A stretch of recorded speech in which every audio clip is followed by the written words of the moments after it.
জয় গৌর, জয় নিতাই।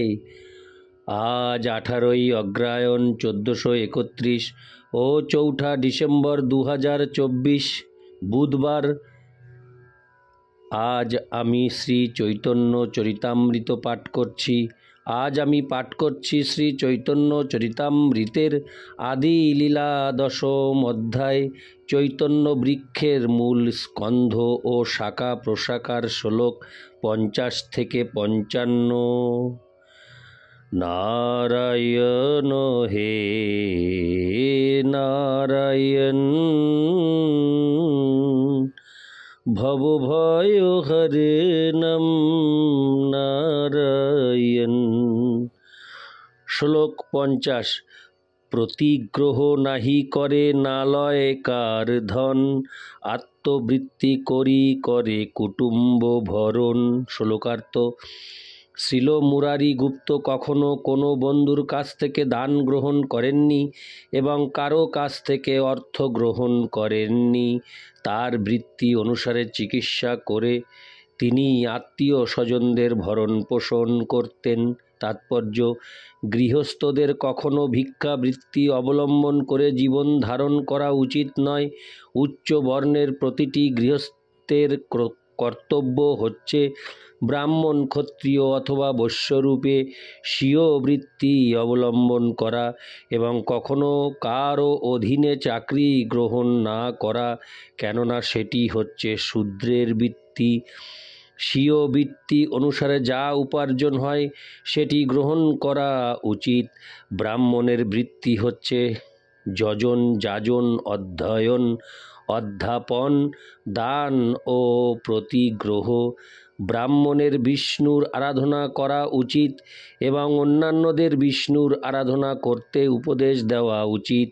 ক্ষত্রিয় কোনো ভূমিখণ্ডের উপর তার আধিপত্য বিস্তার করে সেই ভূমিতে বসবাসকারী মানুষদের উপর কর নির্ধারণ করে জীবিকা নির্বাহ করতে পারেন।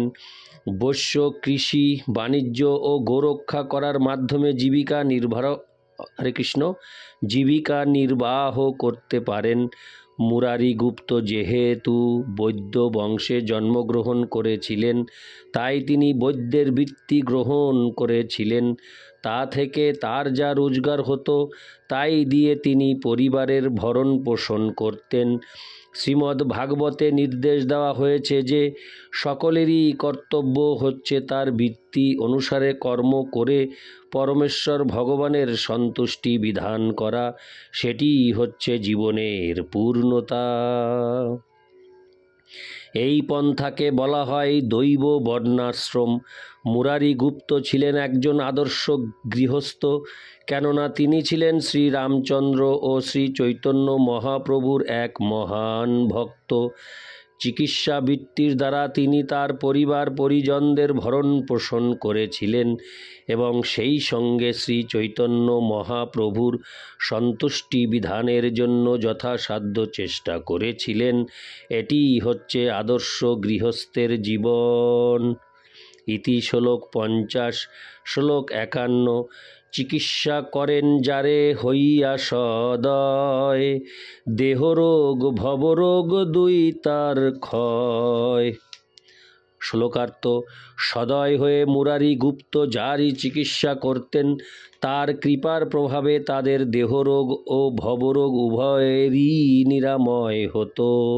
তাৎপর্য: মুরারি গুপ্ত দেহরোগ ও ভবরোগ উভয়েরই চিকিৎসা করতে পারতেন, কেননা তার বৃত্তি ছিল চিকিৎসা এবং তিনি ছিলেন ভগবানের মহান ভক্ত।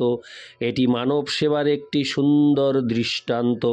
সকলেরই জানা উচিত যে মানব সমাজে দুই রকমের রোগ রয়েছে। একটি রোগ হচ্ছে দেহের এবং অন্যটি হচ্ছে আত্মার।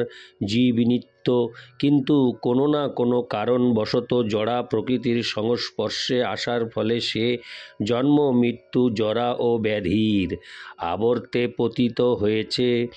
এই যুগের চিকিৎসকদের মুরারি গুপ্তের দৃষ্টান্ত থেকে শিক্ষা লাভ করা উচিত। আধুনিক যুগের চিকিৎসকরা বড় বড় সমস্ত হাসপাতাল খুলছে, কিন্তু আত্মার ভবরোগ নিরাময়ের জন্য কোনো হাসপাতাল নেই। এই রোগটির নিরাময় করাই হচ্ছে কৃষ্ণ ভাবনামৃত আন্দোলনের মূল উদ্দেশ্য, কিন্তু মানুষ তাতে খুব একটা সাড়া দিচ্ছে না, কেননা এই রোগটি যে কি তা তারা জানে না। রোগগ্রস্ত ব্যক্তির উপযুক্ত ঔষধ ও পথ্য উভয়েরই প্রয়োজন। তাই কৃষ্ণ ভাবনামৃত আন্দোলন ভবরোগগ্রস্ত মানুষদের হরে কৃষ্ণ মহামন্ত্র কীর্তন রূপ ঔষধ এবং কৃষ্ণ প্রসাদ রূপ পথ্য দান করছে। দেহের রোগ নিরাময়ের জন্য বহু হাসপাতাল ও চিকিৎসালয় রয়েছে, কিন্তু আত্মার ভবরোগ নিরাময়ের জন্য এইরকম কোনো হাসপাতাল নেই। কেবল কৃষ্ণ ভাবনামৃত আন্দোলনের কেন্দ্রগুলি হচ্ছে জন্ম মৃত্যু জরা ও ব্যাধিরূপ ভবরোগ নিরাময়ের একমাত্র হাসপাতাল। ইতি শ্লোক 51, শ্লোক 52। শ্রীমান সেন প্রভুর সেবক প্রধান, চৈতন্য চরণ বিনু নাহি জানে আন। শ্লোকার্থ: চৈতন্য বৃক্ষের দ্বাবিংশতিতম শাখা শ্রীমান সেন ছিলেন চৈতন্য মহাপ্রভুর বিশ্বস্ত সেবক। শ্রী চৈতন্য মহাপ্রভুর শ্রীপাদপদ্ম ব্যতীত তিনি আর অন্য কোনো কিছু জানতেন না। তাৎপর্য: শ্রীমান সেন ছিলেন নবদ্বীপের বাসিন্দা এবং শ্রী চৈতন্য মহাপ্রভুর অন্তরঙ্গ পার্ষদ। ইতি শ্লোক 52। শ্লোক 53। শ্রী গদাধর দাস শাখা সর্বোপরি, কাজীগণের মুখে যেহ বোলাইল হরি। শ্লোকার্থ: ত্রয়োবিংশতিতম শাখা শ্রী গদাধর দাস ছিলেন সর্বোচ্চ শাখা, কেননা তিনি সমস্ত মুসলমান কাজীদেরকে হরে কৃষ্ণ মহামন্ত্র উচ্চারণ করতে অনুপ্রাণিত করেছিলেন। তাৎপর্য: কলকাতা থেকে হরে কৃষ্ণ কলকাতা থেকে প্রায় 8 বা 10 মাইল দূরে গঙ্গার তীরে এড়িয়াদহ গ্রাম। শ্রী গদাধর দাস ছিলেন সেই গ্রামের অধিবাসী। এড়িয়াদহবাসী গদাধর দাস ভক্তি রত্নাকর গ্রন্থের সপ্তম তরঙ্গে বর্ণনা করা হয়েছে যে শ্রী চৈতন্য মহাপ্রভুর অপ্রকটের পর শ্রী গদাধর দাস নবদ্বীপ থেকে কাটোয়ায় গিয়েছিলেন। তারপর তিনি এড়িয়াদহ গ্রামে এসে বসতি স্থাপন করেন। তাকে শ্রীমতী রাধারানীর দেহকান্তি বলে বর্ণনা করা হয়েছে। শ্রীল গদাধর পণ্ডিত গোস্বামী যেমন শ্রীমতী রাধারানীর অবতার, তেমনি শ্রী গদাধর দাস হচ্ছেন শ্রীমতী রাধারানীর অঙ্গকান্তি। শ্রী চৈতন্য মহাপ্রভুকে কখনো কখনো রাধা ভাবদ্যুতি সুবলিত বা শ্রীমতী রাধারানীর ভাব ও অঙ্গকান্তি সমন্বিত বলে বর্ণনা করা হয়। শ্রী গদাধর দাস হচ্ছেন সেই দুটি অঙ্গকান্তি। গৌরগণে হরে কৃষ্ণ গৌর গণোদ্দেশ দীপিকায় 154 তাকে শ্রীমতী রাধারানীর বিভূতি বলে বর্ণনা করা হয়েছে। তিনি শ্রী গৌরাঙ্গ মহাপ্রভু ও নিত্যানন্দ প্রভু উভয়েরই পার্ষদ বলে গণ্য হয়েছেন। শ্রী চৈতন্য মহাপ্রভুর পার্ষদেরা ব্রজের মধুর রসের রসিক এবং শ্রী নিত্যানন্দ প্রভুর পার্ষদেরা শুদ্ধ ভক্তি প্রধান সখ্য রসের রসিক। শ্রী গদাধর দাস নিত্যানন্দ প্রভুর গণ হলেও শঙ্কভাবময় গোপবালক নন। তিনি মধুর রসে অবস্থিত ছিলেন। তিনি কাটোয়ায় শ্রী গৌর সুন্দরের একটি মন্দির প্রতিষ্ঠা করেছিলেন।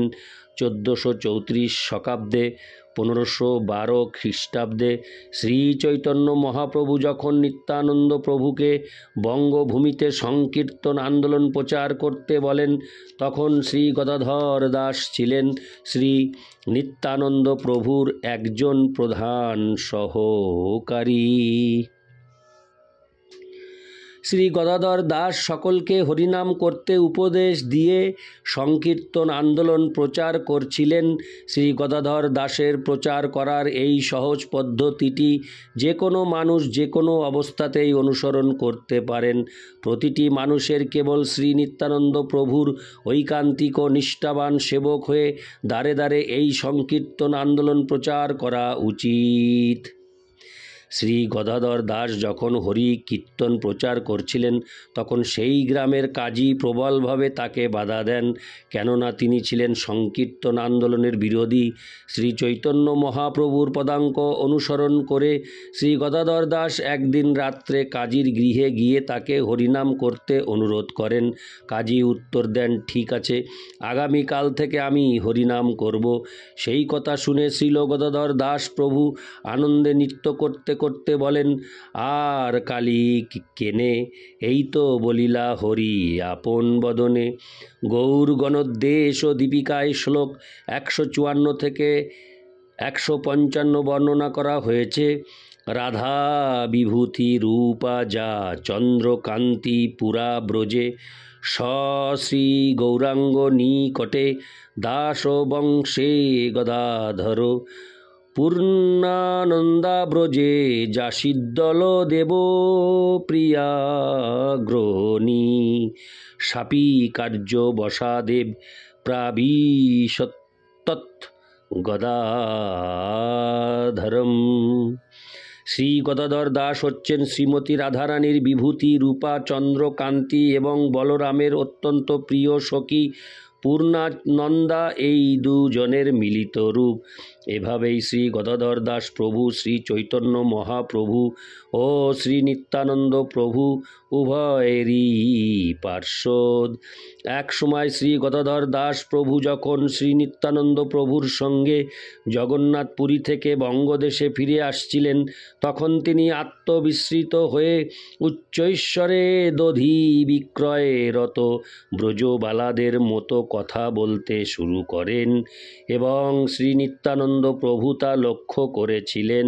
কখনো শ্রী গদাধর দাস প্রভু গোপীভাবে বিভোর হয়ে গঙ্গাজলপূর্ণ কলসি মাথায় বহন করতেন, যেন তিনি দুধ বিক্রয় করছেন।